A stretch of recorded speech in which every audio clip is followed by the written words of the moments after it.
Pour ceux qui ont le vertige, ça va très bien se passer. De là-haut, on voit un panorama. Voilà. C'est royal. Ah, on est bien. Oh, le truc là. Les yeux grands ouverts. Allez, musique, maestro.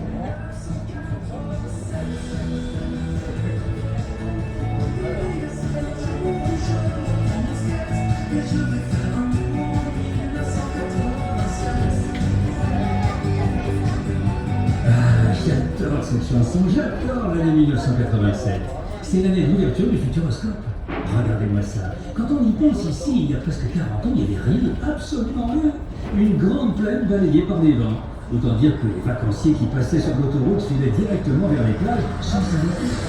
Vacances en Vienne, vacances sereines. Vacances ailleurs, vacances meilleures. Eh oui, c'était un peu ça quand même. Sauf qu'un jour, tout a changé. Dans les années 80, René Monory décide de prendre le destin de son département en main pour relancer sa terre natale. Il imagine le Futuroscope, un parc d'attractions axé sur les technologies de l'image. À l'époque, c'était ça le futur. Quand en 1987 le parc ouvre ses portes, c'est le succès immédiat et il va croître en même temps que le Futuroscope va grandir. D'année en année, on construit des pavillons gigantesques pour abriter des écrans géants hauts comme des immeubles de 7 étages. Des écrans plats, hémisphériques à 360 degrés, des images immenses en relief.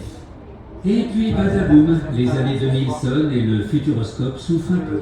Les technologies de l'image, ça y est, elles sont entrées dans nos maisons, dans nos salons, sur nos ordis, sur nos smartphones en 3D. Hop. Il est temps pour le Futuroscope de changer de cap.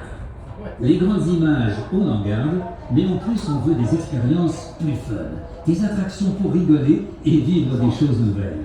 Alors on imagine pour vous des histoires rien qu'à nous. Et si on faisait le tour du monde en 4 minutes? Et si on plongeait à l'intérieur d'une tornade? Et si on allait dans l'espace? Et si on dansait avec un robot? Et si.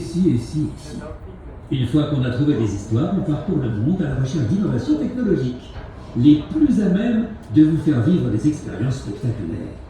Et si la technologie en question, on ne trouve pas exactement celle qu'on veut, on la crée de toutes pièces, en assemblant plusieurs technologies. C'est notre savoir-faire. Et du coup, ce qu'on réalise est unique, jamais vu ailleurs. Bye bye le parc dédié uniquement aux images, vive la créativité, la diversité et le fun. Puis 2020 débarque avec sa fichue crise sanitaire. Le parc ferme de longs mois. De quoi avoir le moral dans les chaussettes. Mais non, c'est le moment précis que choisit le Futuroscope pour se retrousser les manches. Au lieu de s'apitoyer en vain, il prépare demain. Il se lance dans un projet titanesque pour devenir une vraie destination de vacances.